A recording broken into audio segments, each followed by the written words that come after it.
Hey there, everybody. Welcome to the Mark Mo Show. It is Season 3, Episode 7, No Strings. You can find us on all podcast platforms and YouTube.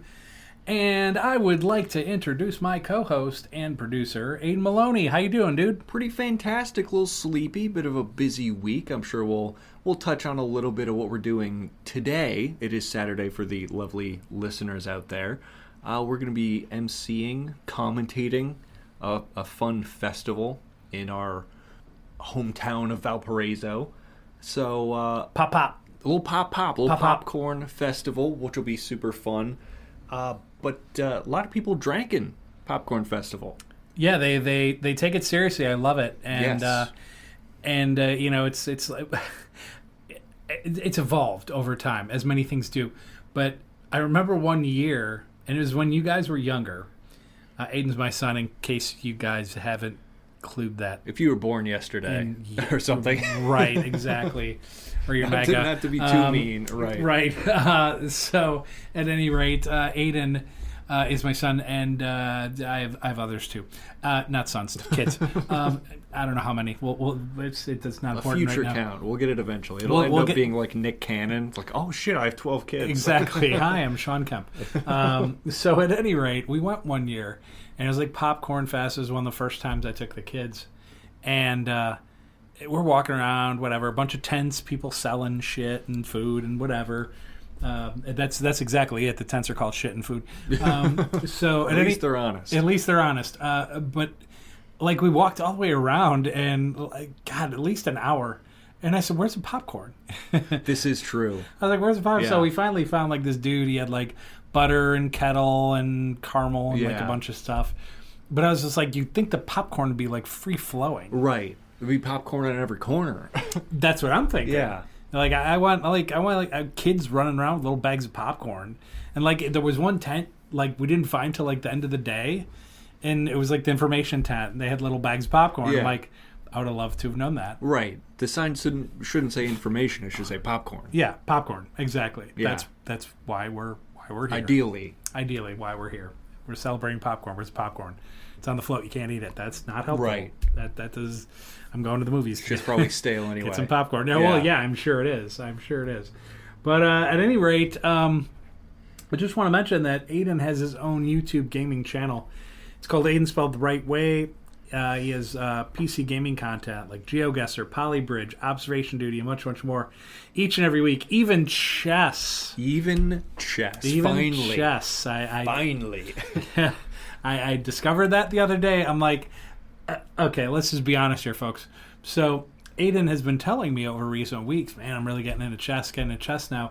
Once again, when he was younger, him and his older sister used to play quite a bit and had this affinity for playing chess. Now, it's my guess or understanding that over time that kind of fell off a little bit, and then you picked it back up. Yeah. And you might be slightly addicted to it. Is that fair? Just a little bit. I mean, as much addicted as you can get to a board game, right? But there's a reason it's been around for thousands of years. True. You know, because it's just a good game. It's well balanced, and as all things should be. As all things should be, perfectly balanced. I really like it. I'm not necessarily great at it, as I've mentioned a time or two in my video that I put up a couple days ago. But I wanted to make a chess video because I've been playing it so much. I'm like, you know, you got to walk that fine line when making content of, you know, what do my viewers want? What do I want to do? You find a healthy middle. Sure. You can do both. So I did a chess video, and I was like, how do I make chess entertaining for the people? So I played these chess computers. Because computers have been better at chess than humans for decades now. And the website that I use has these little characters they put out each month, these new characters that play at certain levels of chess, but they're all themed. Yes. So I think for the month of August, they had like barbecue themed bots. Oh. So you could play against like a kebab and a burger and oh my God. things like that. But this month you play against the pieces. So you can play against a dude named the pawn. You play against a guy named the knight. And it's a fun time. But I figured it was better for me to play against those chess bots and at least kind of share what little knowledge I have, make it entertaining, versus playing actual humans and then just getting sweaty and irritated. And that's fair. So I thought it ended up being great. That's awesome. It was a good time. It is a good time. And, I was a bit concerned as a dad would be because my son's had this boomer schedule at work for such a long time. Oh, yeah. Up at the crack of dawn, in bed before the sun. You'd think he's Amish. He's in bed when the sun goes down. Right. And now all of a sudden he's playing chess. I'm like, man, if I go to his house and I see like prunes and Metamucil, I'm like, yeah, we're going to have a talk. I'm like sat down reading a newspaper. Yeah, exactly. With Matlock playing in the background. Yeah. That would be a cry for help. I got Frasier on VHS. It's like, oh, did you now? Oh, you're reading the paper. What are you reading? I'm reading the obituary. Oh, damn. I'll join him soon. But at any rate, check out that gaming site. And if you enjoy our content, please like, subscribe, share, all that kind of good stuff. And hey, by the way, if you like alt rock and Irish punk music, tune in to my radio show After Hours. It's on Tuesday nights at 9 p.m. Central Standard Time. Friday, that's moved. It used to be drive time. Now we bumped it up to 8 p.m. Central Standard Time. In the evening, exactly where I should be. Pretty pumped about that. You can find the stream on WVLP.org. The TuneIn app on your handheld device. I hear you can yell at Alexa and she'll play it. Unless you maybe don't yell, because I've heard Alexa can get pretty violent. Yeah. Especially the owners of Alexa, Amazon, Jeff Bezos. There you go. You want to talk about powerful people. You don't want to get on their bad side. Right. Exactly. We've all seen the movie I, Robot. I, Robot. I was just about to quote Space Odyssey, 2001 Space Odyssey. Yeah. And just like Alexa, you're just like, Alexa, play After Hours. I hear you yelling at me, Aiden. Right.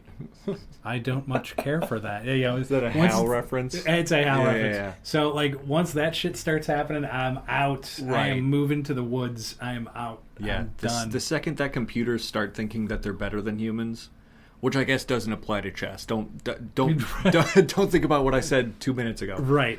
Once they start thinking they're better at being human than humans, I'm just going to log off. Oh, exactly. Probably for good. Because at what point then do they go, I really have no use for these beings any longer? I mean, shit, bots have outnumbered human beings on the internet for years now. Yes, correct. So, anytime you're interacting online, are you actually talking to a person? You'll probably never know. You'll never know. Yeah, you will never know. But at any rate, so at a coffee shop later online, I heard millennials and Gen Zers talking about situationships. Now, at first, I didn't know what the fuck they were talking about. I was like, was this like some circle jerk of annoying kids talking about their feelings or some shit? Usually is. Usually is. I can say that. I'm from this time. You are from that generation for better or for worse. Instead, I found out it was people, dare I say friends, who have sex. Situationship. So I look back in my day, and we just called it friends with benefits. And I still call it that today. I kind of shorten it up, little friends with bennies. The term is in no way ambiguous. You know what I mean when I say it? So at any rate, it was apparent to me that those the conversations were not very open to the concept of situationships, and I was not sure why they were so averse to the practice.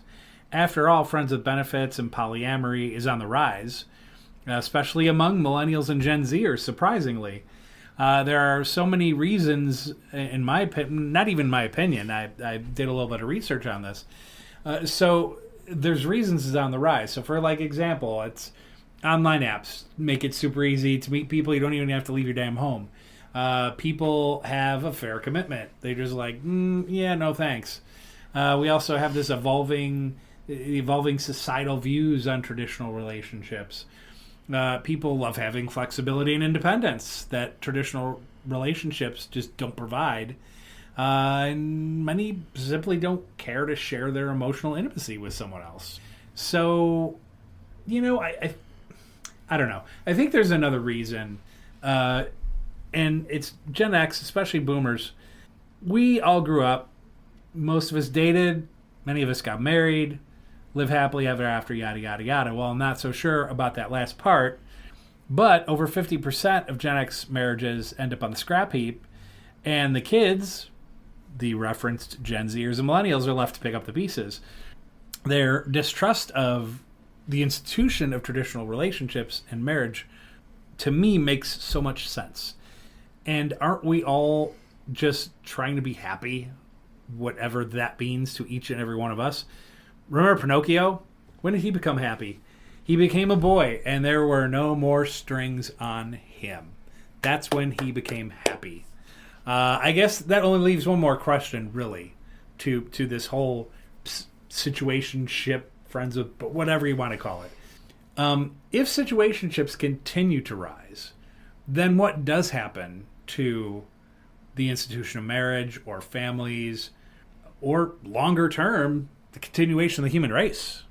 I know that last part's kind of heavy. Right. But it kind of makes sense when you think about it. Families were having 5 kids, 3 kids. Now they're having like 1.5.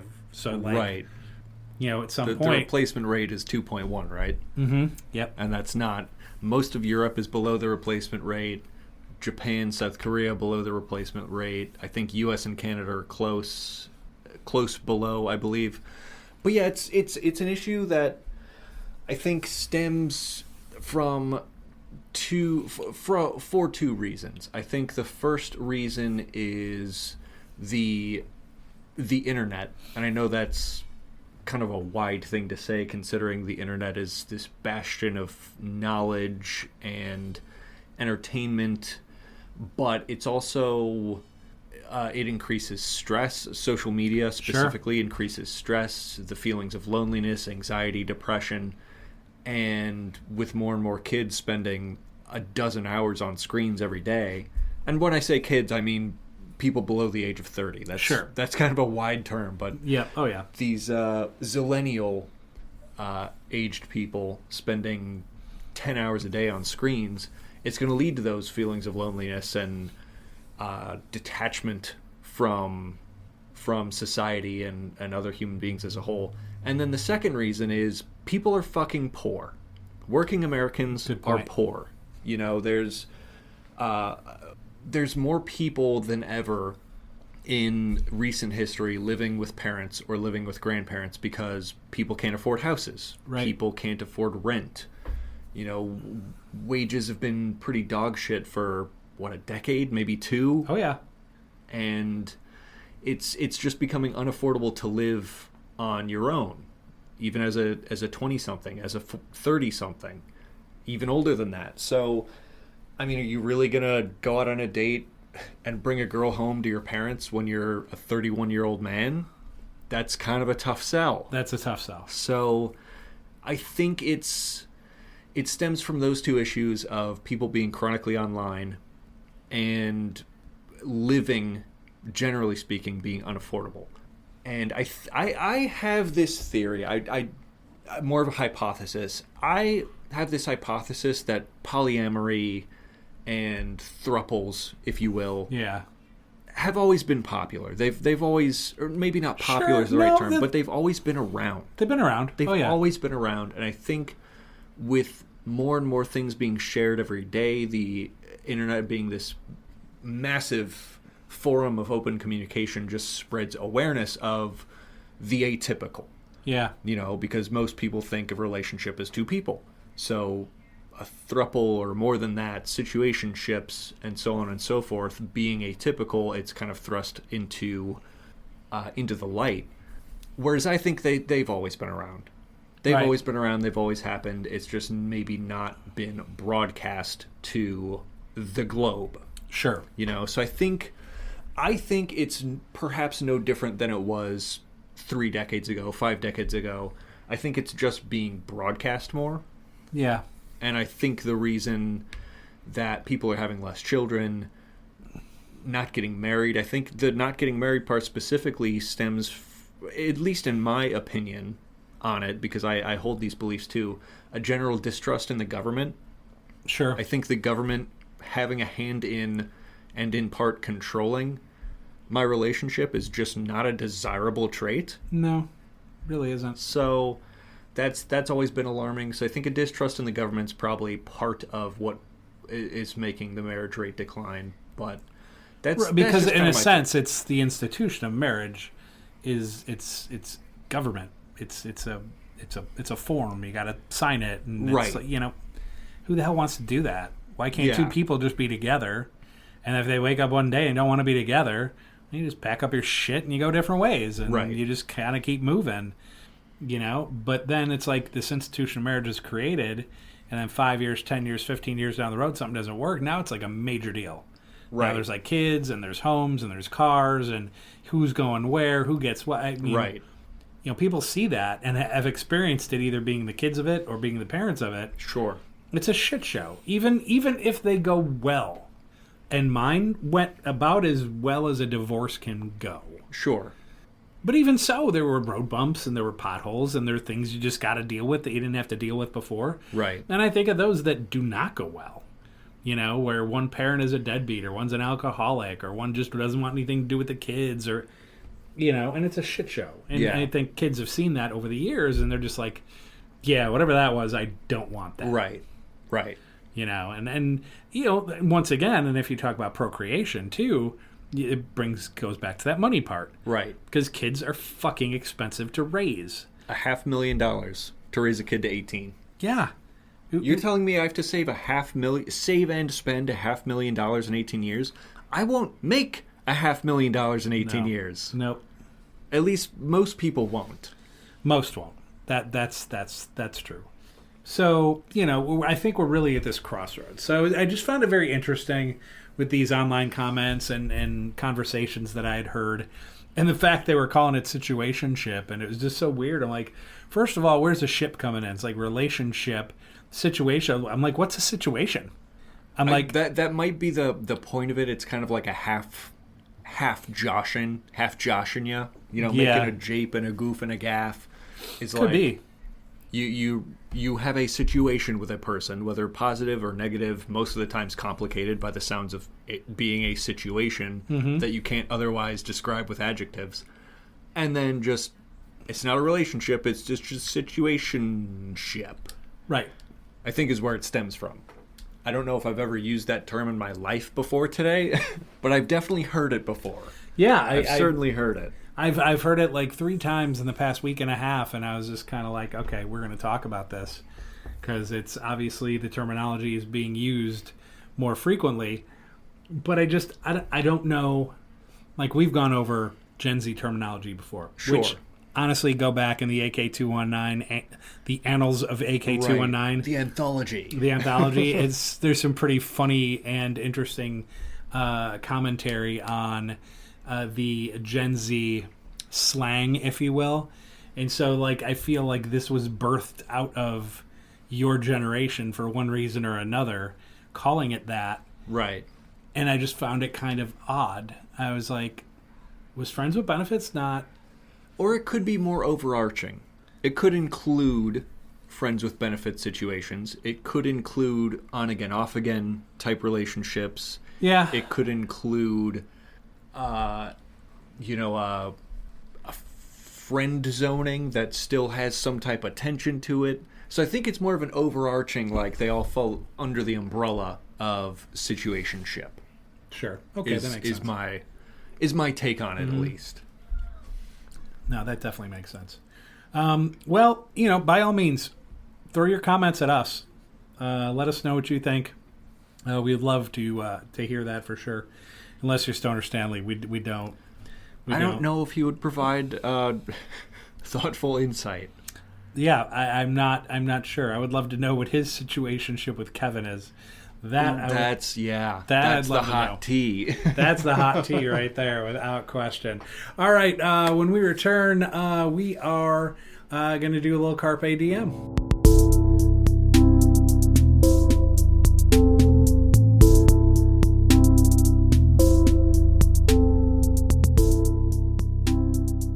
All right, we are back, everybody, and it is time for Carpe DM. You fine, beautiful folks, send us your DMs, and we read them on the show. It could be a comment on things of the day. It could be It could be a math question. Sure. You could be sending us a DM with your 16 special numbers on the front of the credit card. You could do that. 3 fun ones on the back. Sure. Yep. Perhaps when it expires, if you're feeling crazy. Yep. Your mom's phone number. That one's, I mean, you don't have to, but it might get you in the show. It might get you in the show. You could always throw that up. You could get preferential treatment, is what we're saying. We do store mothers, too. If you're curious about storage. If you're curious about storage, it's a service we offer. It costs you nothing. It costs you nothing. Tough to find these days. Indeed it is. It's only just going to cost you your food in your pantry. Title to your car. Definitely. Deed to your house, yeah. Yeah, no doubt. So, very affordable. Exactly. Very affordable. But at any rate, we have some DMs here. And Aiden, you want to roll with yours? Sure. Cool, man. Got some DMs here. A couple names we've heard before. Evil Genie. Once again checking in with a DM here. One of life's hardest questions. I offer you immortality. Do you accept? Evil Genie, you son of a bitch. You've done it again. Immortality. Well, okay. So, I can't die. Right. That's fine. It doesn't imply perfect health, though. That's the thing. Yeah. So if I'm immortal, and for all of you Doctor Who fans, there is this Captain Jack Harkness. He's a face of Bo. Spoilers, I guess. Spoilers. I just ruined the show. But like literally, he just became a head in this glass-filled jar of formaldehyde or whatever the hell's in there. Because even though he couldn't die, he basically was a prune with a face. Right. And I think about immortality that way, and I'm like, okay, at what point do I stop aging? So it's like I get to, you get to 40 or 50 or 60, and then it just kind of stops, and then you just go on for eternity? Or do you keep aging, and your skin keeps aging, and your bones, and you keep breaking them, and, organs fail, so do organs just not fail anymore? If I have a heart attack, do I just kind of shake it off? Exactly. I'm very curious. Because it would imply you don't die, but Correct. there's so many ways a human could die, it would almost have to, through that logic, imply good health. Right. So if that's the case, it's more enticing, but at the same time you have to deal with immortality. Meaning everyone you ever know or love will die before you. Yep. And what happens, I mean, granted, it's a long-ass time. Oh, yeah. But what happens when the sun becomes a red giant and swallows the earth? What happens during the heat death of the universe? Yeah. Are you just floating? Because you would then be paradoxical to said heat death. Because a heat death means a perfect equilibrium. Okay. And you would be the exception. Right.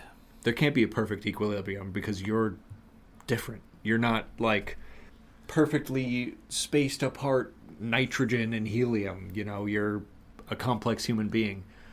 Would you essentially alter physics as we know it? Yeah. Oh yeah. I don't know if I want that on my on my conscience. No, I don't either.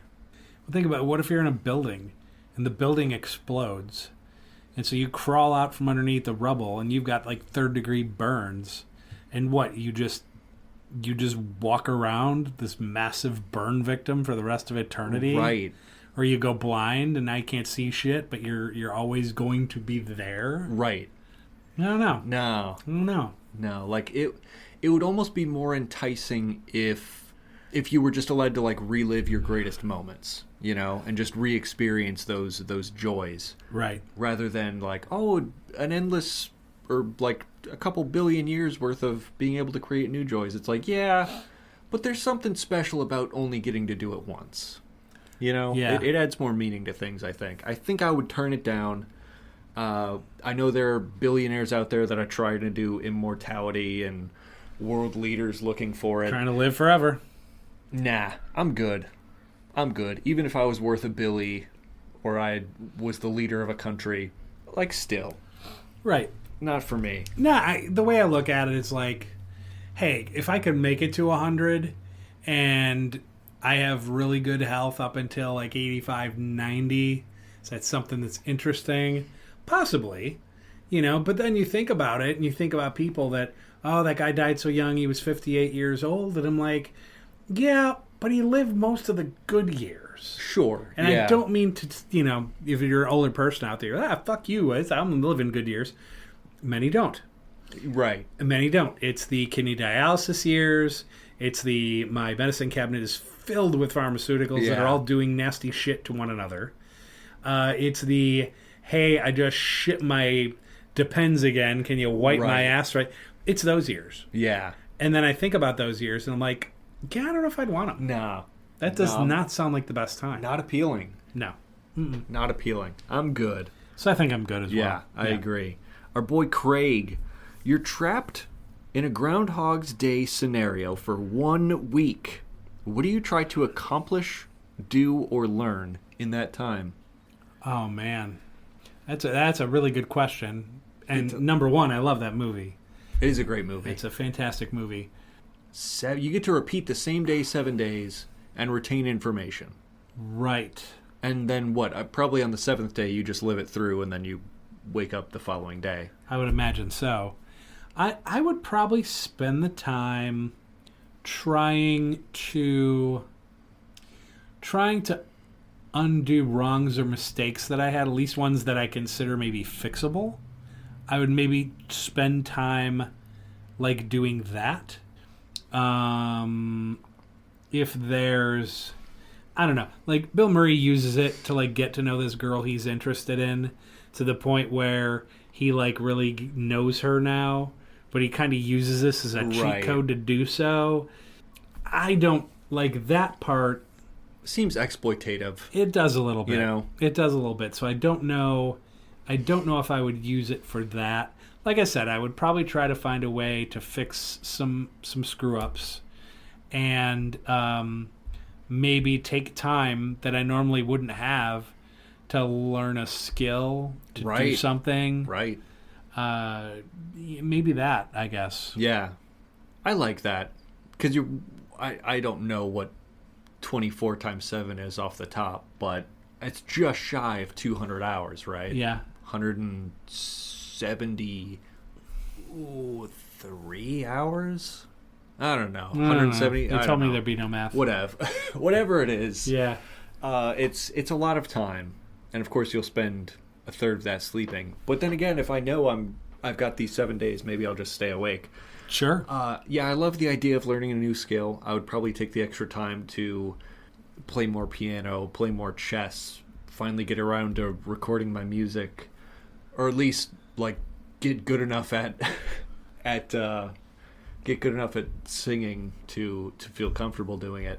I would run with that. Maybe I would keep my eye on the stocks a little bit, so that way on the 7th day, whatever performs the best. Yeah. I'll just put my life savings into and then just pull it out before the 8th day. Yep. It's a little chunk of change. So that's some ideas for sure. If this Groundhog Day occurred on a work day, I would definitely call in sick the first 6 days. Why not? I would definitely call in because I'm not going to fucking work 7 times in a row for 1 day's wage. No, why would fuck you? that. Yeah, oh yeah. So I'll go to work on the 7th day, but not before that. Yeah, okay, God. Yeah, right. Yeah, right. The day of rest. Final DM I received here. Crippy Grew. Crap. Our boy. Due to knowledge and experience, what do you know not to fuck with? Oh, God. I took 2 semesters at a local community college before I went into the trades.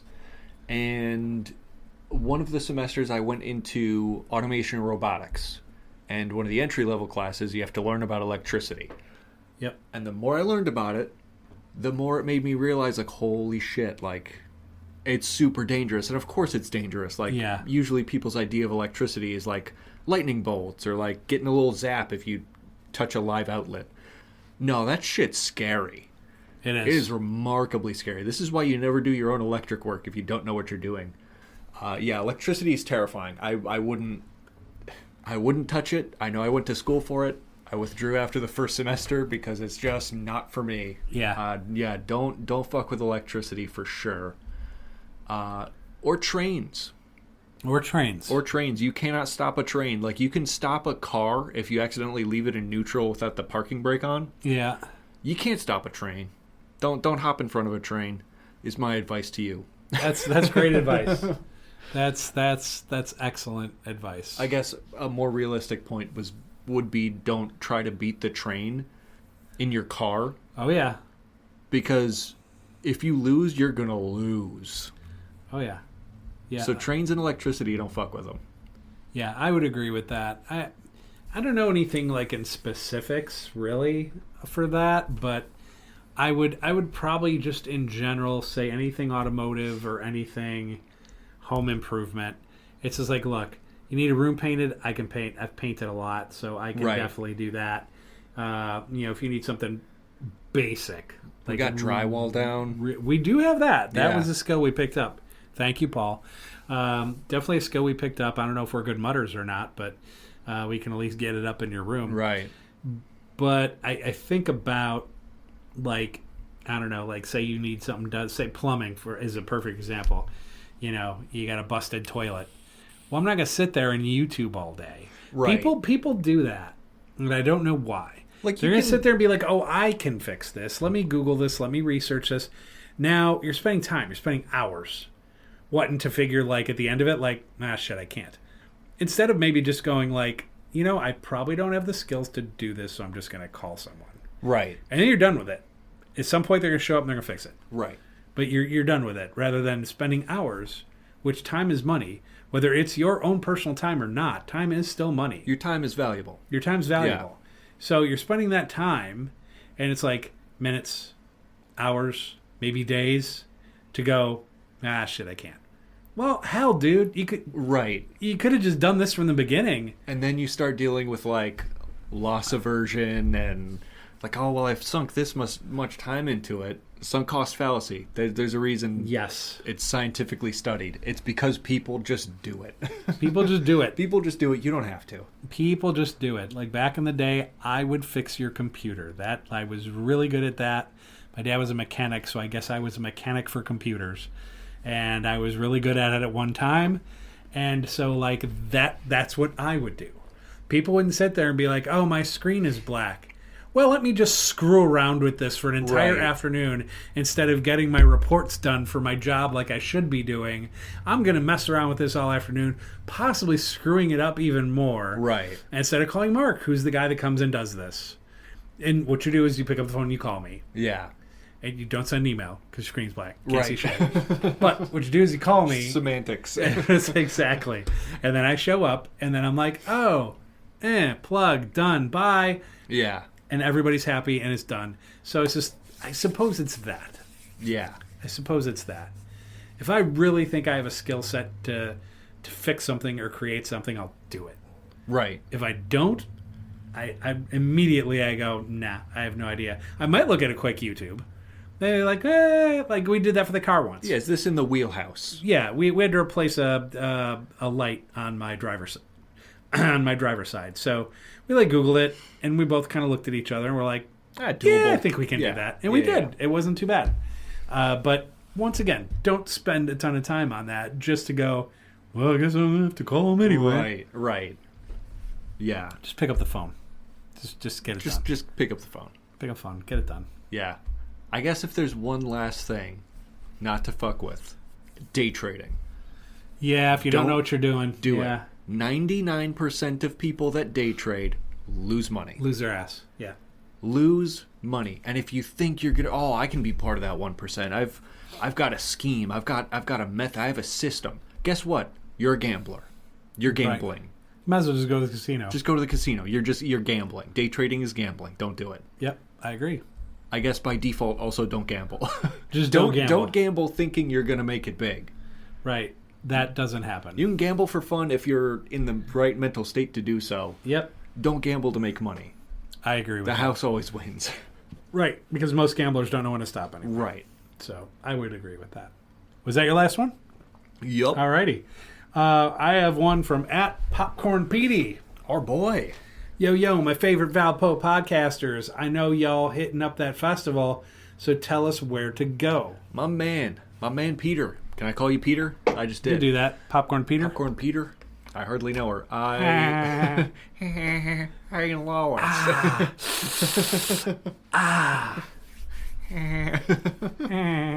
Doing the laugh makes me laugh. Yep. Tell us where to go. Well, it depends. If you're at the festival, I guess try your damnedest to find the popcorn. It didn't work for us, but you might have better luck. You might, yeah. After the festival, I've heard this before. I'm going to parrot it. A lot of people are saying to support local bars. Sure. Rather than just going to the city's beer garden, because you should support local.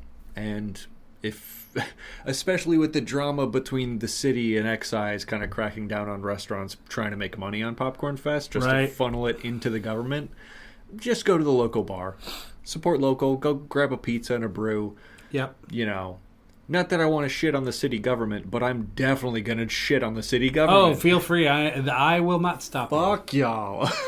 I will not stop you in any way. So, yeah, that's my advice for you. There's plenty of good eats down there. I know there's a lot of fun tents and everything. I would say there's not a spot to be. There's not a spot to be. Showing up is fantastic. But being able to walk around, just get the vibe of Valparaiso, especially if you're an out-of-towner.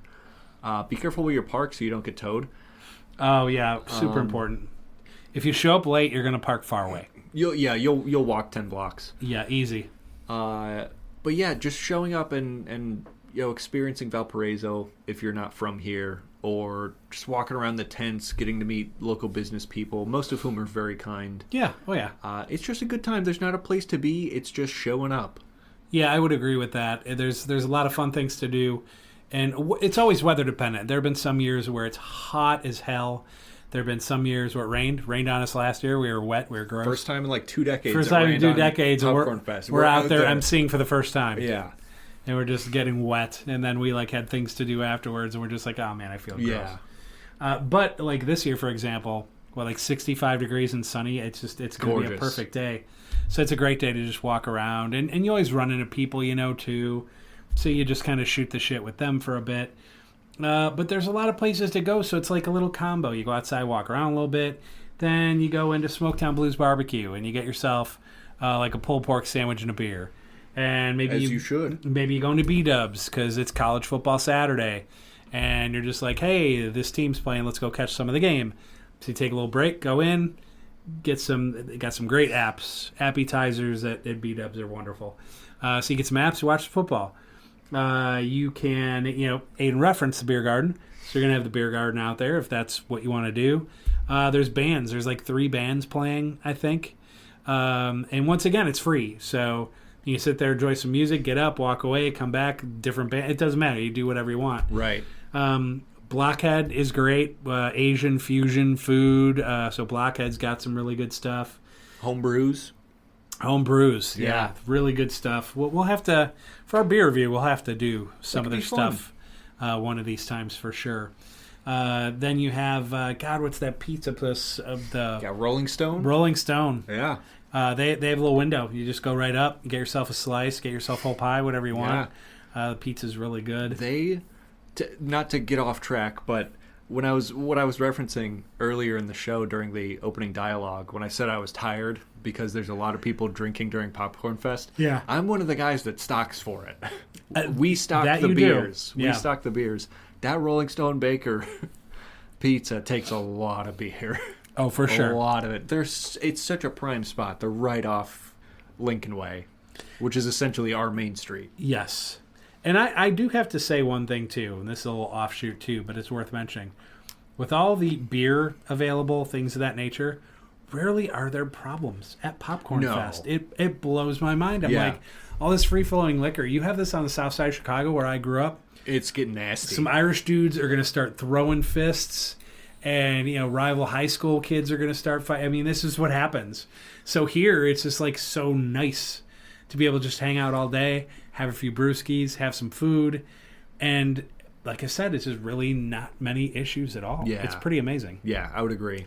And I suppose the last thing I would probably throw out would probably be Franklin House, which is kind of my local bar because it's 2 blocks from my house, so why not? Yeah. But it's a great dive bar, but it's got excellent food for a dive bar. It's got really good food, good apps, the whole thing. And that, pro tip, if you're gonna go, but maybe you don't like huge crowds or like fighting to get a beer or whatever, I would just say don't go after like 5, 6 o'clock because it's gonna get crowded and it's gonna stay crowded. It'll begin hopping, as the kids say. It'll be hopping. There's gonna be a DJ. They're clearing all the tables out. They're clearing all the tables. Standing room only. It's gonna be standing room only at the house. So maybe get the if you're gonna stop in. Maybe stop in during the afternoon for a little bit. Yeah. Get a seat at the bar.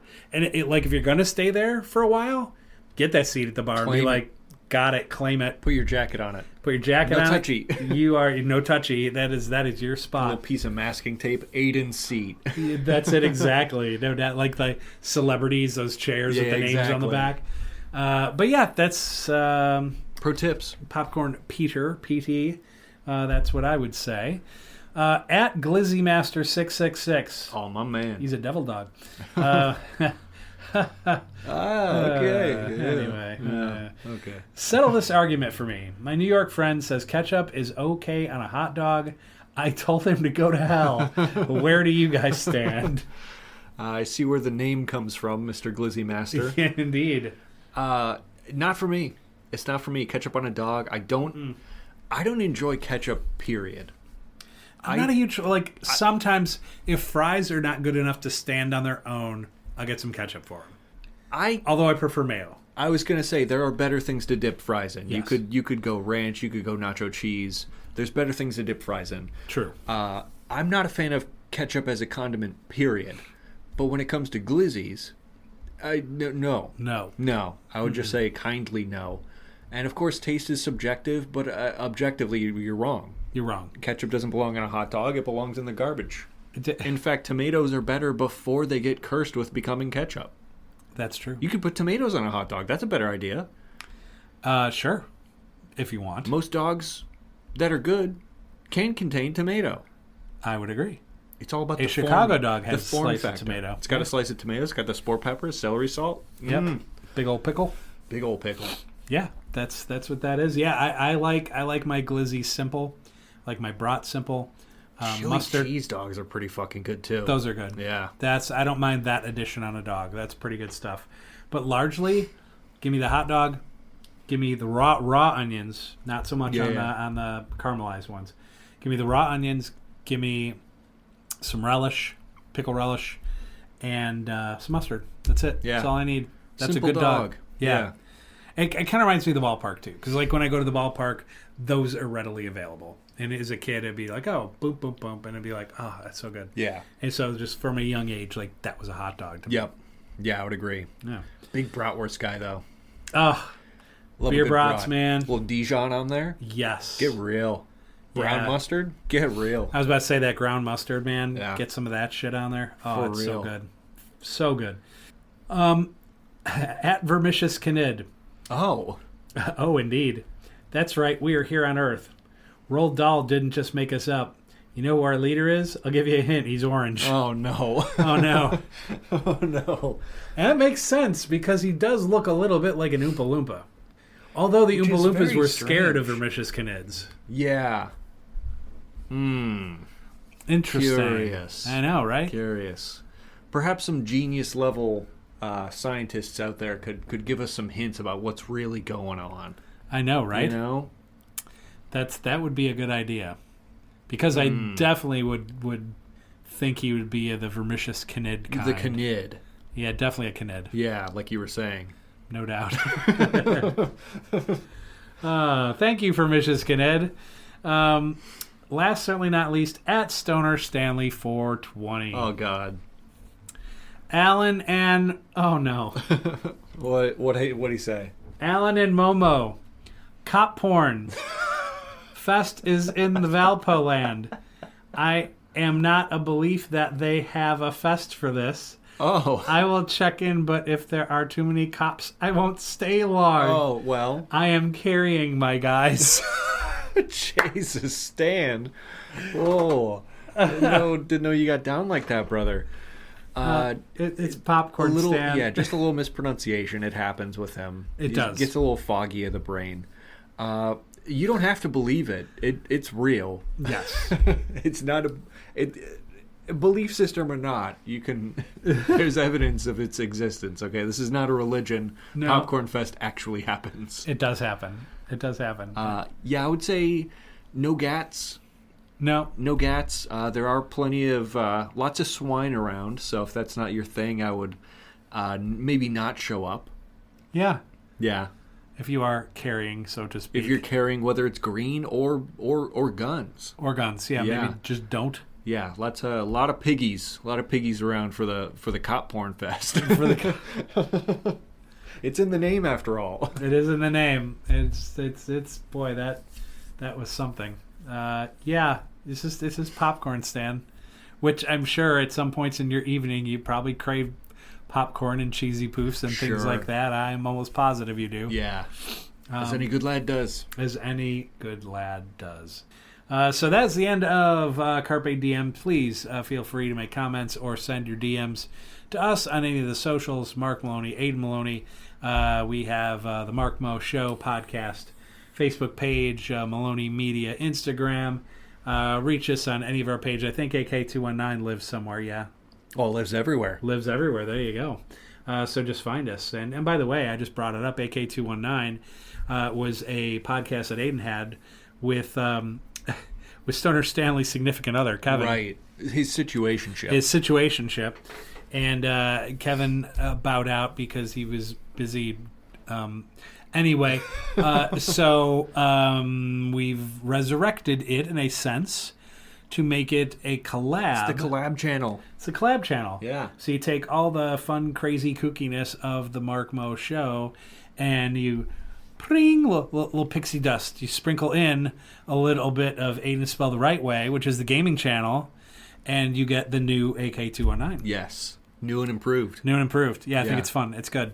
So keep your eye on that. About every 2 weeks-ish or so, we'll throw some new content, some new games at you. Quite bueno. And once again, engagement's great, so shoot us a message. If there's something you want us to play or try, we'll do it. Yeah, why not? Why not? What the hell? What do we have to lose? We have everything to gain. We have everything to gain.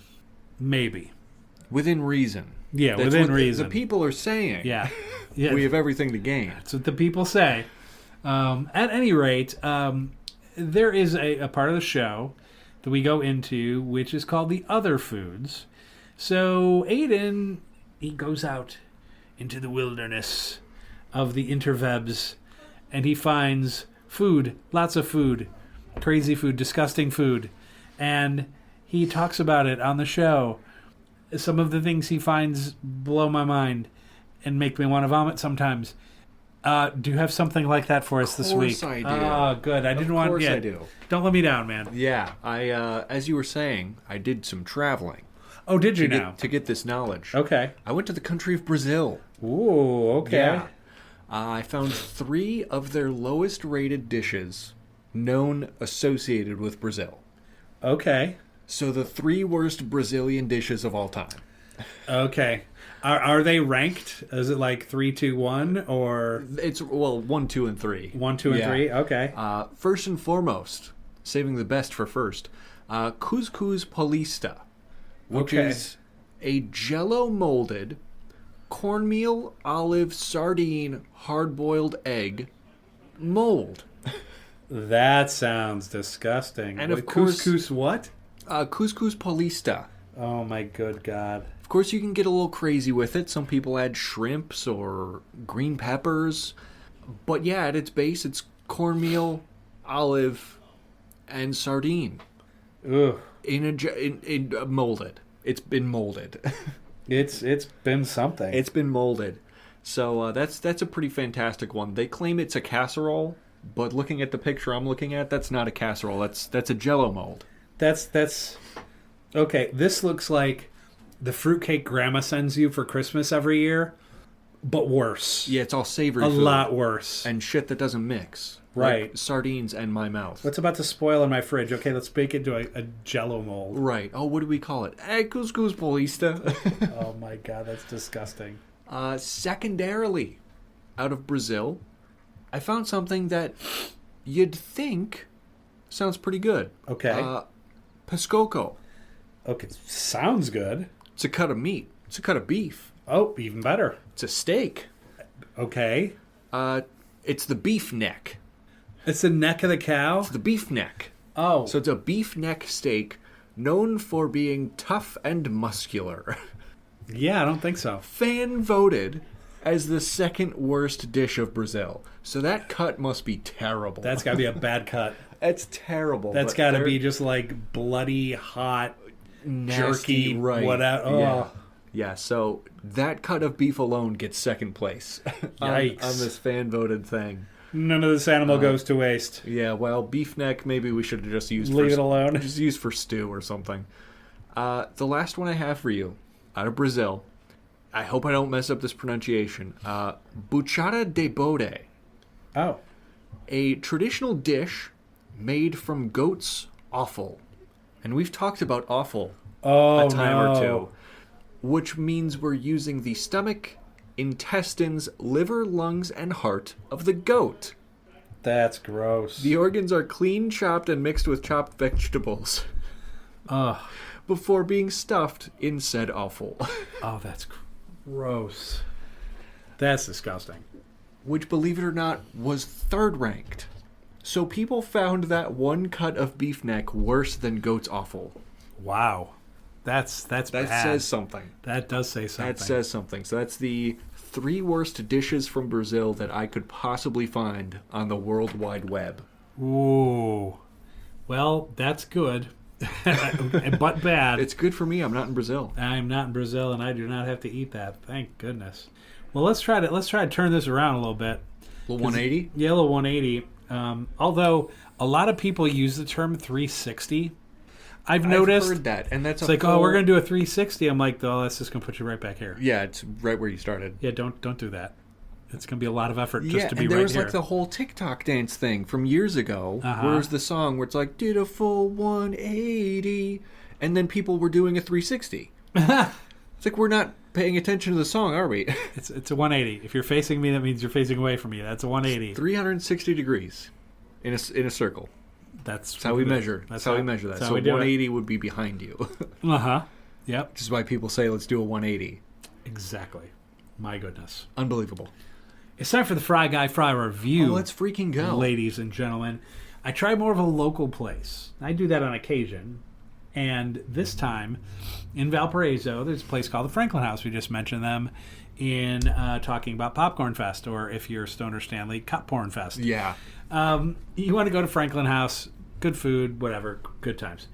But last time I was there, I had fries. And I usually don't get fries. Like, if I just want some chicken tendies, I just get the tendies. Or if I just want a burger, sometimes I just get the burger.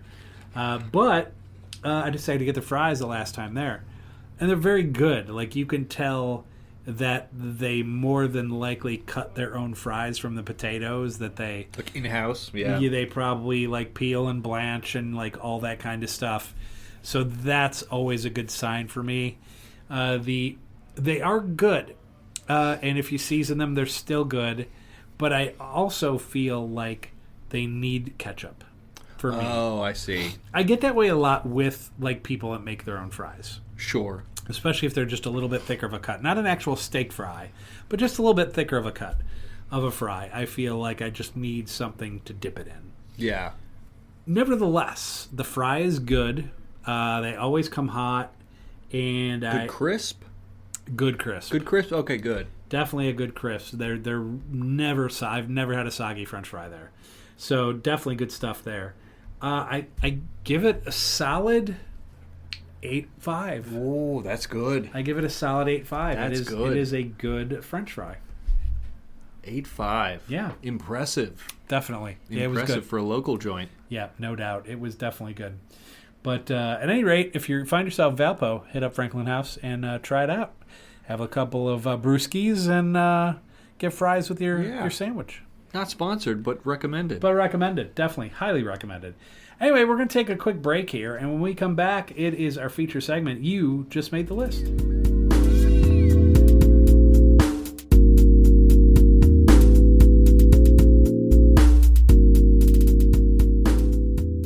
All right, we're back, everybody, and it is time for You Just Made the List. It is a list, top 10, 10 to 2, and then our big number 1 reveal. And these lists are about everything and anything. We have a good time with it, and we never run out of ideas. And if you have ideas, shoot them at us, and we'll look at them. But just like Carpe Diem, we could be coerced. We could be coerced. If you want to hear your list on the Mark Mo Show, we've already mentioned the things you could consider. Yep, and if you send it, and all of a sudden in my pocket is a bright, shiny nickel. Oh my goodness. World is yours, my guy. Wow. World is yours. Only costs 5 Bitcoin. Yeah, that's it. That's For the low price. For the low price. Oh, or your mom, as we said before. So either way, whatever's worth more to you. Right. Send them our way.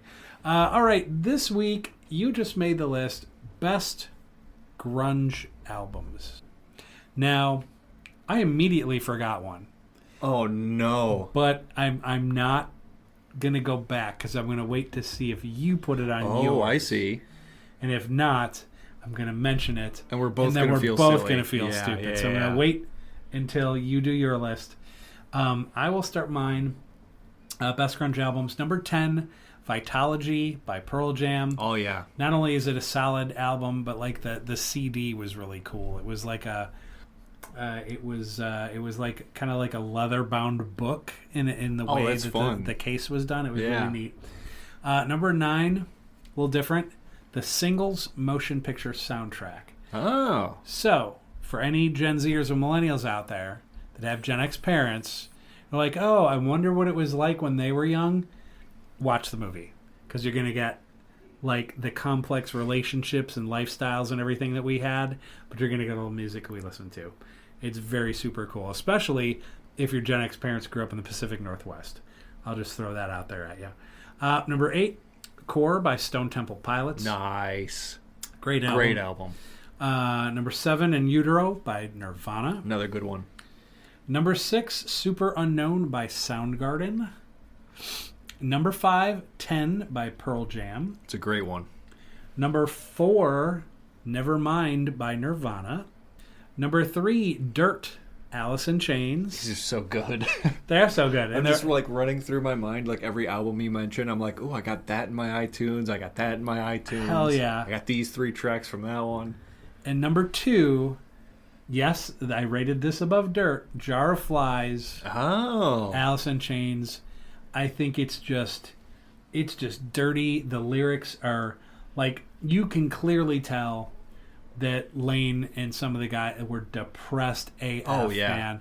And being someone that has had depression, you really identify not only with the music, because the music matches the lyrics so perfectly in this entire album. I love it. It's I will call it this in terms of grunge. It's a masterpiece. I get that for sure. It's a masterpiece without question. I like that pick. Yeah, thank you. I like that pick. Saving our big number 1 reveal. We're saving the number 1. Oh man, I'm so nervous whether or not I got that album you were mentioning. Yeah. Oh jeez. Number 10 on my list, Bleach by Nirvana.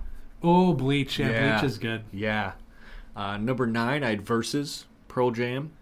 Number 8, In Utero, Nirvana. Yep. As well. Number 7, I put Purple by Stone Temple Pilots. Oh, yeah, that's a good one, too. It's a pretty sick album. Number 6, Super Unknown, Soundgarden. Okay. Had to get Soundgarden on there. Number 5, I had Facelift, Alice in Chains. Number 4, Core, Stone Temple Pilots, of course. Yeah. Yep. Number 3, I did have Dirt, Alice in Chains. And of course, number 2 wouldn't be a grunge list. Number 2, 10 by Pearl Jam. Yeah, 10 is it's a great album. It really is. It's pretty great. Yeah. No doubt. I'm fearing we both missed whatever you're referencing. Oh yeah, and I will mention it. Oh no. At any rate, I'm going to do my number 1, and my number 1 is Soundgarden Bad Motorfinger. It's a great album. Not only is it what I consider the penultimate grunge album of all time, every song is a banger on that thing. Every frickin' one. And I know a lot of people like Super Unknown more. I think it's commercially more popular than Bad Motorfinger. But Badmotorfinger is raw and it's dirty, and I just love it. Yeah. The guitar in it is great. Chris Cornell and those vocals. Oh yeah. Especially on Jesus Christ Pose and songs like that. I mean, God, he was so good. He's a G. He was so great. But yeah, that's my number one. That's a fantastic pick. I was gonna have Badmotorfinger on my list. It just didn't. It didn't make it was either that or Bleach for my number 10 spot, and that was tough. Number 1 on my list, Nirvana. Nevermind. Okay, it's just, and it makes sense. It's just such a great album. Like fitting those 5 into my top 5 was really tough. I'm like, what the fuck do I put above the other? Right, exactly. Like, oh my god. Well, what did we miss? Now I'm going to tell you what we missed. Oh no. It's a band called the Smashing Pumpkins. Oh shit. Melancholy and the Infinite Sadness. How the hell did, and I was not going to put it on. Like when I missed, I was like, I'm punishing myself. I'm going to call out my mistake in not putting them somewhere in there. And you know what's crazy? I was looking at Smashing Pumpkins, and I was looking at a couple of their albums. I'm like, that's not better than Bleach. This one's not better than Bleach in my opinion. I didn't do enough to remind myself of Melancholy. And right. That's because it's arguably maybe even in the top 5. Sure. For a lot of people. Sure. That sucks. Yep. Oh no, we're gonna look so silly. Yeah. At least we recognize better late than never, hey? Agreed. Yeah. Yeah. Plus he's a Chicago guy too. Oh man. Him and James. You know what's crazy? Yeah. You know what's crazy? There's no rules. So I think tied for 5th place is Facelift, Alice in Chains, and Smashing Pumpkins. I love that. Melancholy and the Infinite Sadness. I love that. I'm going to do the same. Yeah. Yep, you are tied with 10, Pearl Jam. You know what's kind of funny? If you switch around the vowels, it becomes Smooshing Pumpkins. Smooshing Pumpkins. You know who would do that? Yeah. Stoner Stanley would do that. He would do that. While sitting at Popcorn Fest. I went to a concert of Smooshing Pumpkins. Mama and Alan. Well, and it was what? Oh man, our guy. At any rate, this is where I do review preview. I review a movie and preview one.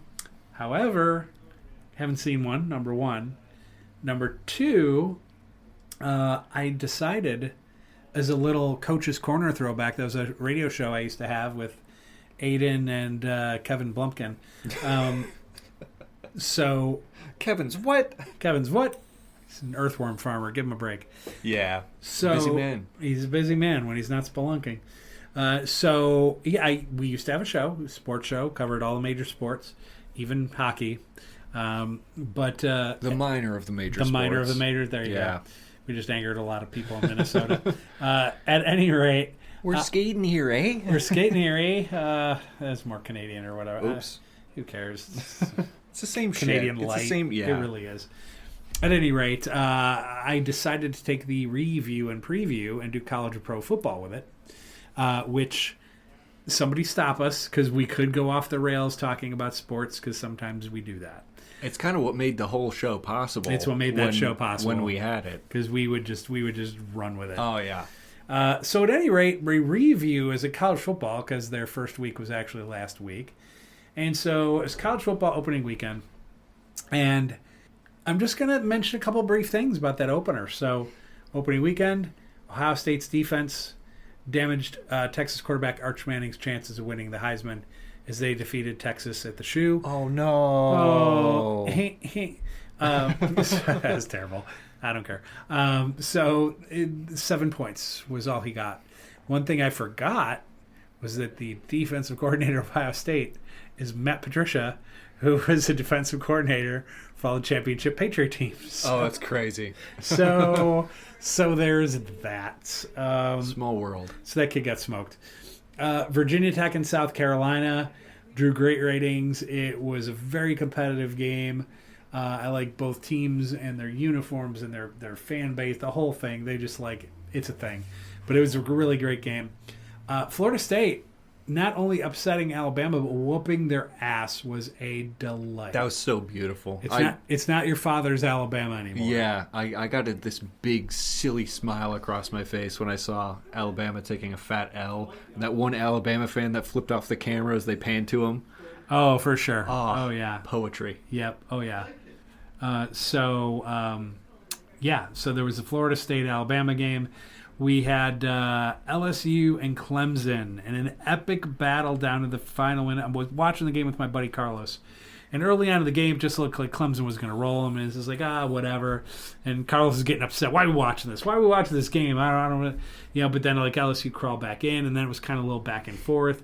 And he's just, oh, man, this game. I'm just like, it's a little turn there, buddy. Patience, my boy Carlos. Patience. These college games can turn around.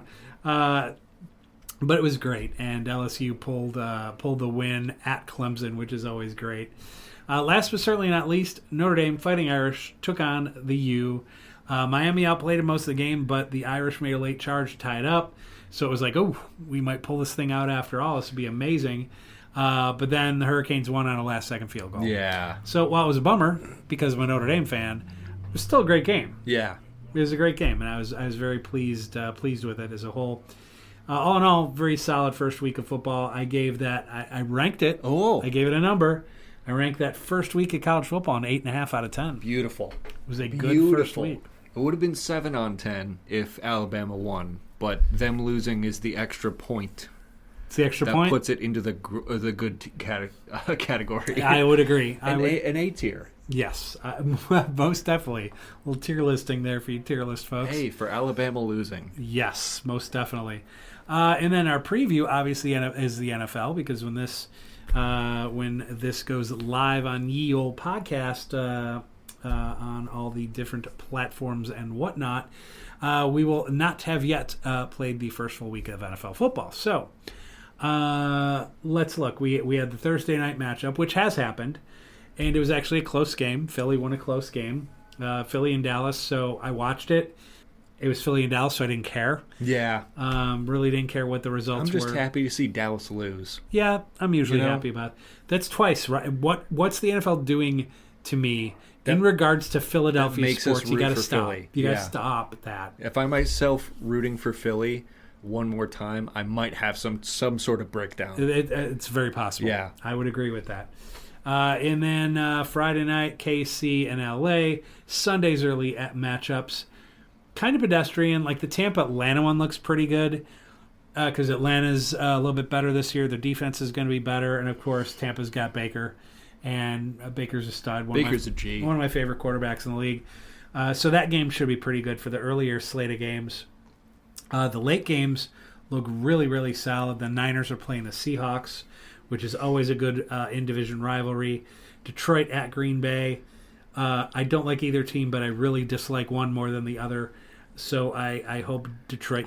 You know what? I root for the Lions. Yeah. If they're playing anybody except the Bears. That's fair. You know? Yeah. Like both the Lions and the Bears the Bears could go 17-0 and the Lions would go 15-2, and I'd be a happy man. You'd be a happy man? Yeah. So in this case, the Detroit is at Green Bay. Then we've got Houston at the Rams. That's going to be a really good game. 2 playoff quality teams there. Here's the night game. Baltimore and the Bills. Huge. Giddy frickin' up, man. Huge. That's a huge first game, possible AFC Championship game. Right. Should be fantastic. I'm definitely looking to that. And then, of course, we finish up with an old school NFC North battle on Monday night. Chicago and Minnesota. Both teams, I'm perplexed. In that, I feel like either of these two teams could win only 5 games. Right. And at the same time, I feel like they could win 10 games and get a wild card. Right. That's their floor and their ceiling. Or, I'm sorry, their ceiling. Their ceiling. Why do we call it the floor? Why don't we call it the basement? Wouldn't the floor be... Wouldn't the floor... Below the basement is the sewer of worst. Is the sewer of worst. Yeah. Which is where Kevin is. It's where Kevin is, yeah. Yeah, most definitely. I don't know. Pick your how you want to say that. Right. Floor, ceiling, basement, ceiling, whatever. I think basement makes more sense. sense. It's all referential. It's right. Yeah. So I think 5 and 10 is like, high and low. Yeah. If you're gonna play the high-low game there. I'm just hoping for a decent game as a Chicago Bear fan.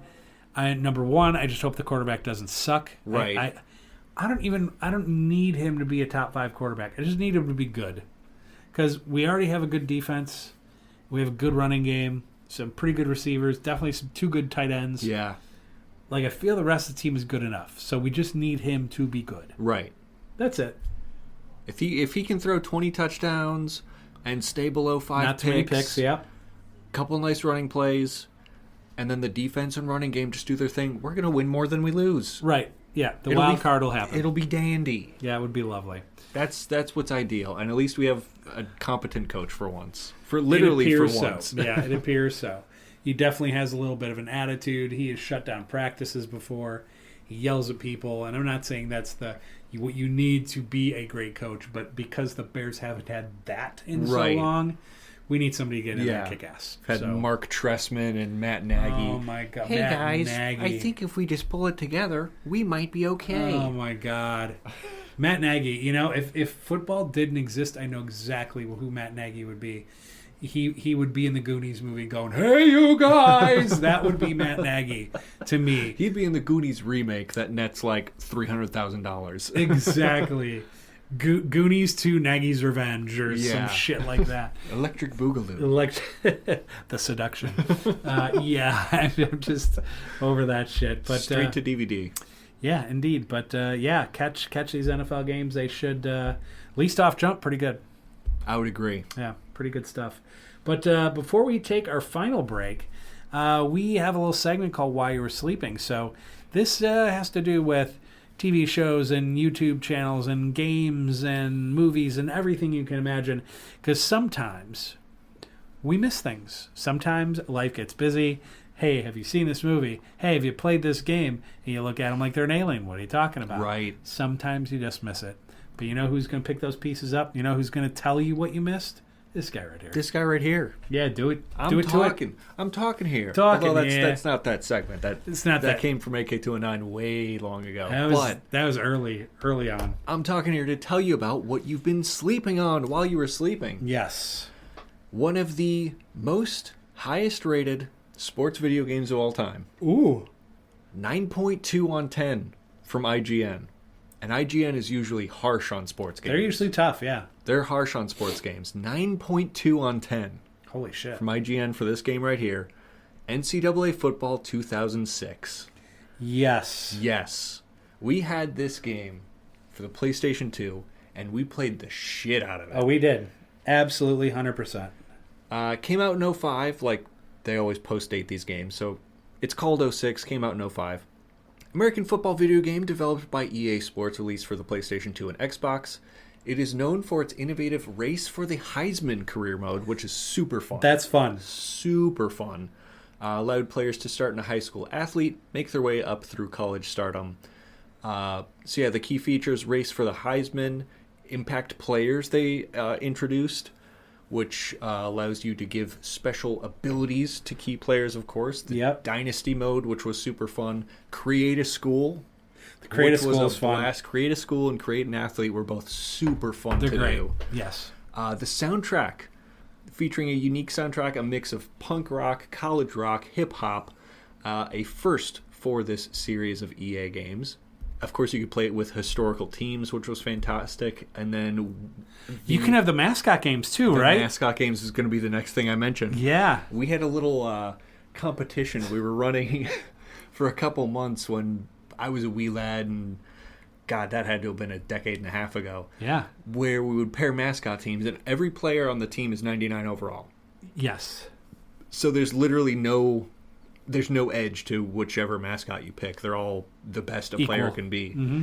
And we would just pair mascots against each other. I think the favorite to win was Otto the Orange. Yeah. I don't ever think we finished that tournament, but I think it was close. Otto the Orange, he was tough to bring down. Yeah.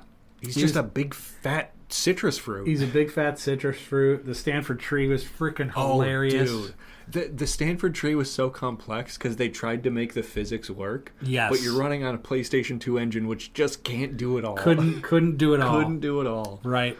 It was super fun, though.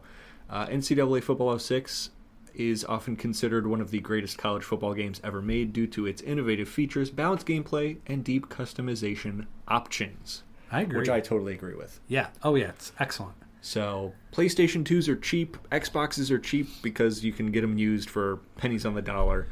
Right, and they still look good on the big TV. So they just still get look them. good, yeah. I mean, if you can get it on a CRT, it'll look, you'll get the nostalgia. Because correct. Stretching component into an HD or HD TV is often a little sus. A little tricky. Yeah, because it's meant to be shot through a cathode ray. It's not meant to be lit up by an LED. So it's cheap to do. It's cheap, easy, and it's free. Just like filling your socks with river water. Oh, God. You can just go out and do that. I love doing that. Yeah, it's my favorite thing. Mm-hmm. So, highly recommend. NCAA Football 06. I love it. That was a great call. That was a great call, and it was a fun game. Love that game. Very fun game. Kind of fitting with our review preview. Oh, no doubt. Absolutely. Well done. So we're going to take one more break, and we're going to come back, finish up the show with you. We're going to have a beer review. This one's going to be very tasty. And we're bringing back the World of Weird News up next.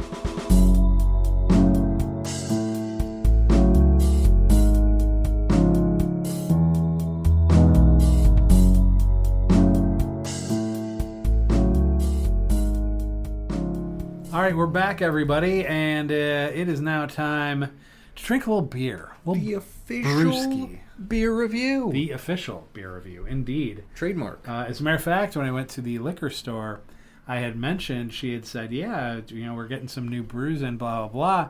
I said, yeah. Well, I have a beer review on my podcast. She's like, oh, that sounds great.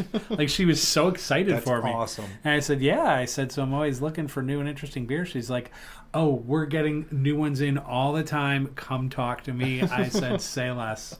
You are my new friend. And, my man. Yeah, so it is good. It is really good. Always good to have a homie like that. You have to. Yeah. You have to. And I think... Networking 101. Networking 101. Yeah. For beer drinking, even better. Even better. The best of both worlds. Call us Hannah Montana. That's... hey. Disney Channel reference like for that. you. That's impressive. How about that? All right, let's drink. We had a little beer review, and Aiden, why don't you tell these fine, beautiful folks about what we're going to drink today? Most certainly. This comes from the Heretic Brewing Company out of Fairfield, California. It is a microbrewery, a craft brewery, if you will. We're drinking a porter, the Chocolate Hazelnut Porter. Ooh. 7% ABV, so it's got a little kick to her. 33 on the International Bitters unit, so it's no IPA, but it's also got a little pizzazz. A little pizzazz to it. A little pizzazz. A lot of porters do, whether it's through malt or hop or just being a porter, being a little more roasty toasty. Yeah. As they put it, the Heretic Brewing Company describes this chocolate hazelnut porter, or CHP as they call it, is a dessert in a glass, claiming it is a rich, robust porter bursting with luscious chocolate and hazelnut. Notes of coffee and caramel round out this delicious treat. Now, that's all fun and dandy, but we'll be the judge of that today. Indeed. Indeed we will. And I kind of leaned this way a little bit based on our weather. It's been getting a little bit cooler. Thank God we're entering fall. I love fall. So once we get to fall and winter, we start drinking the porters, we start drinking the stouts, we kind of a little bit heavier beers. Belgian triple, Belgian double. There you go, yeah. man. Absolutely. A little Chimay once in a while. Oh, yeah. Just because that's good as hell. Trappist ale. The Trappist beers. We'll have to do a few of those. That'd be fun. Yeah, that'll be good times. So, hey, let's do this thing. My man, here we go. We're rating this on a scale from 0 to 5 on the Untapped app, which is free. We recommend it, but we're not sponsored by them. So we'll be ranking it like that and giving you our tasting notes. Indeed. Sluncha. Holy cow. Oh, yeah. On the nose, it just smells coffee-esque. I agree. It smells like coffee, hazelnut. On the palate, though, that's pretty damn good. It's roasty. It's like roasted hazelnut. That's the first note I get, is like the roasted hazelnut. Touch of sweet. The bitterness of the malt comes through. Like the bitterness, the porter bitterness comes through, which kind of accents it in such a way. But it accents it in a great way. It's thinner than I expected. Usually dessert beers are a little thicker. This one's pretty thin, but that also makes it easier to drink. And it's not... I think so, too. Yeah. It's not super sweet. It's not super sweet. Yeah. It's more roasty, bitter. The chocolate notes are a little light. I think it's more roasted hazelnut coffee than it is chocolate hazelnut. Right. I would agree with that. Yeah. Like if you're going to call it like a chocolate beer, you expect to have more of that on the palate, I'm thinking. Yeah. But not that it's unpleasant. It isn't. It's very good. Yeah, gosh, that's really tasty. Really tasty. That is a thing with porters though, is not all dessert beers are made equal. Mm-hmm. And there are some that are thinner, some that are a little heartier. Yeah. This one just does it well though. I wonder if you could do a float with this. Oh, now that's an idea. I was just thinking about it with the taste, with what I'm getting so far. If you like put it into a pint glass and then like dropped a scoop of vanilla in there. Yeah. I bet that would be fire. That's an idea. That's crazy. But it's good crazy. It's good crazy. Yeah. Because if you have a sweet tooth, you can scratch that itch. Right. And if you have a couple of them and you're looking to get a little sloppy, you can scratch that itch too. Right. I think there's a bit of danger though. Okay. There's a little bit of danger because it is 7%, and I think they just come in these pints, which is fine by my standard. But oh sure, there is a bit of caution those people out there should use. And also, if you're having sugar with your beer, you're gonna wake up with a hangover. That's just how it's gonna be. Almost always. Almost always. That's what I have issues with like FMBs, right? Like the Smirnoff Ices and Seagrams and things like that. Is just like, it's so sugary. Oh yeah. Like I'll have one and I'll be like, okay, that's too much. I'm okay. Yeah. Oh yeah. Well, there was one night I was out and I was hanging with a friend and she's like, "What do you want?" And I was just like, I'm like, I want to come out and I want to party and have a good time tonight. I'm like, but I'm really tired just from the day, So I said, I don't know if I'm going to make it. So she recommended the Red Bull vodka, which to me makes sense. Sure. Because I'm trying to wake up, but I'm trying to have a drink. So she recommended it. The only problem was they were going down too easy. So I had about 3 in an hour. Oh, no, right. So I got so sick, and then I got a nasty headache, and I'm like, yeah, we're not going to do that again. Yeah. That's tough. That's the tough part. Yeah. And oh, yeah. It is kind of easier. There are a lot of ready-to-drink cocktails that have artificial sweeteners in them now. So instead of using sugar, they'll use aspartame or sulfate and potassium, things like that, where you reduce the risk of getting like that sugar hangover, dehydration issue, but then you deal with filling your body with aspartame and sucralose and shit like that. It's like, So it's a win, but still it's a loss. Right. Yeah. Do I get diabetes or cancer? Who's to say? Yeah, woohoo, let's roll the dice. Right. But this one's pretty good. I like it. I like it too. It's a good wintry beer. Yeah, I would agree that it really is. Not that I'm really itching for winter. I'm really just excited it's finally like fall. A good after dinner beer. Yeah. It's fall, football, maybe the night game. You've had your meal. You're just chilling. I think it's a perfect beer for that. I would agree. Totally agree. All right. Well, I think I'm torn on how to rate this on 5. Agreed. I think I'm going to go 3.0. Okay. I'll give it a 3.0. I think when I'm expecting dessert beer, especially when they say chocolate in big bold letters, I'm expecting desserty and chocolate. Uh-huh. And it's just, it's thinner and it's more hazelnutty, and I respect that. I enjoy that. But if you're selling me on chocolate and sweet, and it's thinner and bitter and coffee and hazelnut, it's complex. Yeah, those are all things I like, but I think I'm being lied to. Just it's a little one of bit. those things where I really like this, and if they told me it's like a coffee hazelnut porter, I'd probably give it a 4. Sure. I'd probably give it a 4. I think the fact that they're calling it chocolate hazelnut dessert beer, and my experience is different, I think knocks it down a full point to a 3. That's fair. That's definitely fair. I have it at 3.25, so I wasn't too far off yours. I probably was just a smidge higher. How things sit on my palate, how smooth something is, goes a long way. Sure. Besides the notes and things that you pick up, like that's always secondary for me. How something smooth is, which is why I'm not as big of an IPA guy. Because sometimes like you have that IPA, but then it'll sit there on the palate, not always in the most pleasant way, for an extra 10, 20, 30 seconds after you've had your drink. and I'm not always the biggest fan of that. Sure. But in this particular case, it doesn't really linger too long, and there's in the hazelnut or the chocolate or the coffee, none of that is overpowering. I would agree. In any sense. Yeah. So that I liked a lot. Like when I want a beer like this, I want something very smooth. If it has a slight hint of sweetness or flavor, that's great. And then if it doesn't sit on my tongue like an IPA, even better. Even better, sure. So that 325 is where I was at for that. And then the flavor profiles, I put hazelnut, smooth, coffee, and dark. Yeah. Yeah, I get that. I think I did bitter, coffee, hazelnut, and thin. There you go. Yeah. That's about right.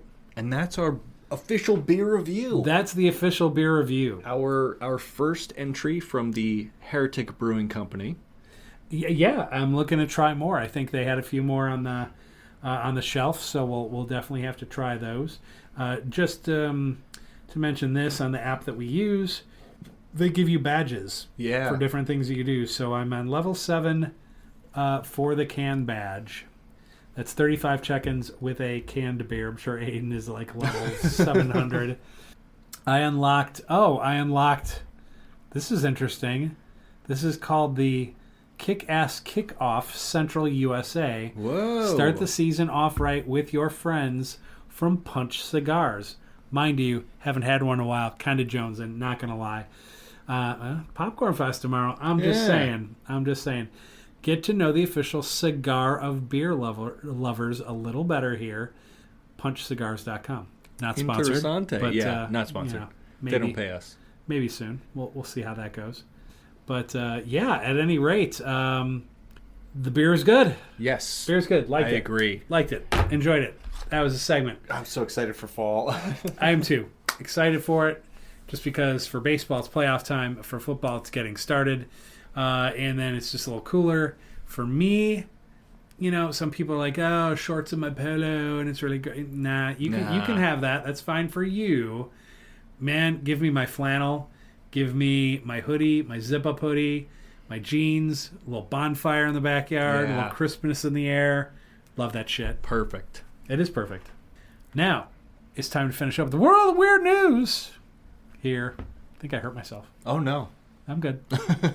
Bring it back around. I know. I hit that different tone in my voice. And then sometimes I hit it, and then my vocal cords are like ass. I'm like, yeah. Sorry. It's like, whoa, just bear with me. Bear with me. Work with me. Right, exactly. We do this every week. We're professionals. We are okay, anyway. We claim to be professionals. We claim to be. People say claim. We are professionals. People say. Whatever the people say. Well, not always. Never mind. Anyway, World of Weird News. You want to kick it off? Sure. All right, let's do it. Why ever not? I've got a story here from journalist Ben Hooper. Oh, Ben Hooper. Story from this very September of this year. Ontario restaurant cooks up an 81-foot ground beef kebab wrap. That's a lot of kebab, dude. 81 feet. That's a lot of kebab. That's crazy. Holy crap.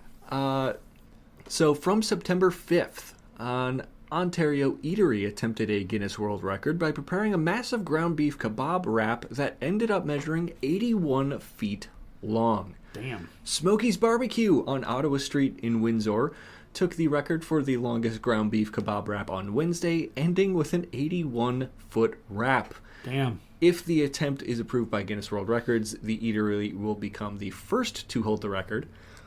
Quote, "We're the first to attempt this," Smokey's owner, Tigaran Kadevchkian, sorry if I mispronounced that, told the Windsor Star. "So I feel like we set the bar pretty high. 80 feet is not bad, you know what I mean? And there's still room to grow, and we'll come back stronger again." Jeez. Kadevchian? Sure. Kadevchian said he hoped the wrap would reach 100 feet long, but the record attempt was performed with minimal preparation and didn't account for shrinkage from cooking. He said the eatery is already planning to beat their own record next year and aiming for a 200-foot wrap. No shit. 200 foot. After this stunt, the massive kebab wrap was sliced into 1-foot portions and served to the public after it was measured. Woo! 81-footer. 81-footer.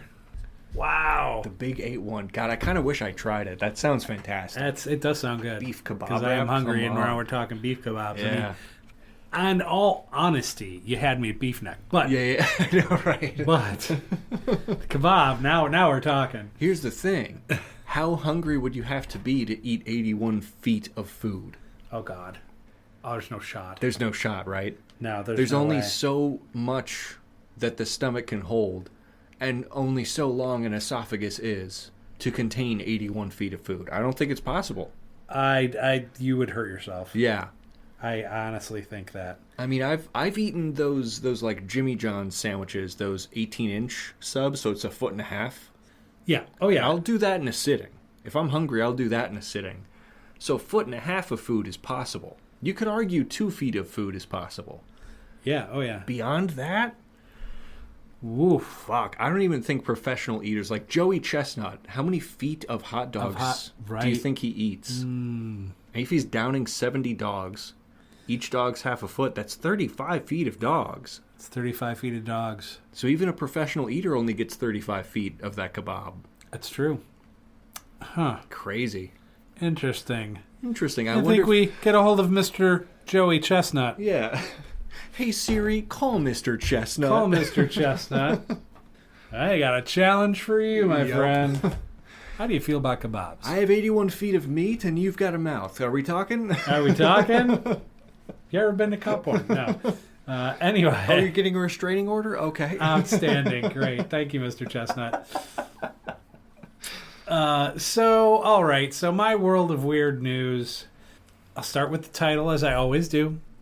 Woman who identifies as a Pomeranian explains relationship with handler who walks her. Okay. Here we go. I'm following. I follow. Yeah, uh-huh. So, first of all, I'm a lot to unpack in just the title. I know, my brain is hurting. I'm seeing plot holes where if you identify as a Pomeranian, right. I'm pretty sure Pomeranians don't speak English. No, they don't, nor would they be offended. But we're going to get through this. None taken, right? A recent guest on This Morning left viewers dumbfounded after she claimed to identify as a dog. No, really. The young woman, known by her moniker Milk... Bro, if you're identifying as a dog, you can pick any name. Why the fuck is it Milk? Why is it Milk? Why is it Milk? You could have gone by, like, Brutus. Yes, you could. Nah, Milk. Milk's it.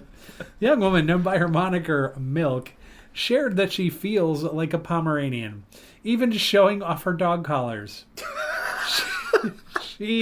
That's awesome. She spoke to hosts Kat Deely and Ben Shepherd, speaking more about how she lives as a puppy while on the ITV show. Oh my God. Milk made her appearance through video call while she sat with her father, Mike, as the pair... Dude. Oh, no. As the pair phoned in from Pennsylvania. How old is Milk? Oh, in dog years. We might find out. Does Milk shit in the yard? I think Milk shits in that. Oh, that my would goodness. be awesome. Sorry, go on. I'm going to try to get through this. She revealed that her unorthodox lifestyle stems from a childhood obsession with the cutest dogs in the world, and the canine lover has no regrets about choosing to live this way. Apparently, she made the switch about a year ago after the lifestyle came up on her TikTok feed. Oh, I see. Uh-huh. After falling in love instantly, she added, "Because I'm so short, it kind of just works." And you know what? Sometimes that's all people need. That's all you need. You know, more power to you. This is awesome. This is great. People need to be less sensitive, she said, of hate comments she may get from others, explaining, since it's just about me, it shouldn't be a problem for anyone else. It's just someone who wants to have a good time, have fun, and dress up. You know what? Milk has a great point. Milk has a really good point. Right? I'm on Milk's side. Not with the name. I think your name's stupid. But I'm on Milk's side with this one. I am too. While Milk's dad is her biggest supporter, he pointed out, my wife, on the other hand, is not really okay with stuff. That's such a dad response. She's just not okay with stuff. That is so dad. We love our daughter. If she wants to be like this for the rest of her life, that's really her choice. The father admitted that while his daughter was always a bit different, acting like a dog was a move that took some getting used to. Though he said, this is who she is now. That's just being supportive. We got to applaud that. We have to. Milk opened up on her dog toys and the close relationship she has with Star, her handler who takes her for walks. Oh my goodness. The pair met... Oh, this checks out. The pair met at a rave. As the American explained, it's a very platonic thing, and I have other friends who want to see me in this way as well. That's great. It's amazing. It's just someone who wants to take care of me as a dog girl. Too, I do tricks. Well, you have to. You're Pomeranian. You're Pomeranian. I like to sit, play with my toys. I love tug-of-war and walking. You know what? You know what? That's kind of awesome. It's kind of amazing. I want to be friends with this person. I really do. Dude, does Milk play fetch? Did they say they play fetch? I have not seen fetch You yet. mentioned tug-of-war. Yes, fetch would be amazing. How do you fetch if you're on all fours? I don't know. Do you go on walks on all fours, or do they stand? I don't know. That's a great question. Only Milk could answer. Only Milk could answer, really. Milk was asked by Shepard about the nature of her relationship with Star, and she insisted it was completely platonic, while Mike claimed that people don't have an issue with her wanting to be a dog. They usually want to know what she does. When she says she's an influencer, they understand, he said. Crazy. Great. It's like, oh, she's an influencer. Oh, okay. I got you. Gotcha. Heard. Heard. Milk said that people focus on themselves a lot when asked about parenting a child like Milk, saying they just want them to be a certain way they've always wanted them to be, what they have planned in their head. Oh, so like living vicariously. Yes. Oh, I see. He insisted that parents have to let kids live their lives as long as they're not bothering anybody. She said that her favorite toy is Larry the Dragon, who has the biggest squeak, though the Pomeranian also broke her bone from chewing on it too much. Holy hell. Dedication. That's dedication. When it comes to accessories, I have 3 different tails, a husky tail, a palm tail, and a hyper motion tail that wags, Milk shared. When it comes to collars, the wannabe dog even has a selection of pink or white. Wow. Well, you gotta have options. What goes with the fit? That's what goes right. with the drip, you know? Yeah, I would agree. That's crazy. I wonder what Larry the Dragon looks like. Larry the Dragon must be awesome. Oh, yeah. I can only picture it in my head, and the picture in my head is awesome. Right? Wow. Well, best of luck to you in life, Milk the Pomeranian. My only advice to you, and you could chalk this up to be me being one of the aforementioned haters online. Your name sucks. Yeah, Milk's not great. Milk is not great, but Milk's what? If Milk is who you are, then you're Milk. And you know what? I'm just a hater. You know, honestly, I mean, think about it. Like, why are you not like Princess Smushy Face? You know, like, I mean, if you're going all in, and she apparently has gone all in, why would you not just go for it? If I had a dog persona, I'd be like Brutus fuck Esquire. You know? Yes, like, I would just be something glorious. Right, exactly. Nah, I'm milk. Horsecock.mpeg. Just something. You know what? More people who identify as dogs need file extensions in their names. They really do. They really do. Milk.mp4. Actually, don't look that up online. That's probably dangerous. You probably don't want to do that. Oh my God. Milk.mpeg. .org. Is there a milk.org? I'm sure there is. It just redirects to like Larry the Dragon. Oh my God. What an uplifting story. That was, I know, right? That was pretty great. It is. It's pretty amazing. God bless milk. I know, right? And not the shit that cows make. That's nasty as fuck. I'm talking about the Pomeranian. Yeah, that's exactly what we're talking about. Well, that pretty much takes care of this week. What can you say? Closing out that way. But at any rate, catch us on all podcast platforms, YouTube. We appreciate likes and subscribes and all that kind of good stuff, so make sure you do that. Check out my radio show, After Hours. That is on Tuesday nights at 9 p.m. It is on Friday nights at 8 p.m., and that is Central Standard Time. Check it out. It's a lot of Celtic punk, and it is alt-rock, and we have a good time.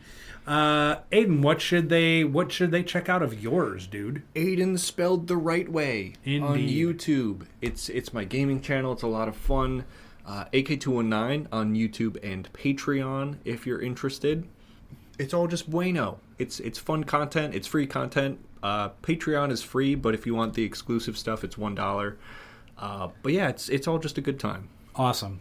Well, everybody, I hope you enjoy the show and our chaos that we bring each and every week. And we'll catch you next time for episode 8. Bye. See ya.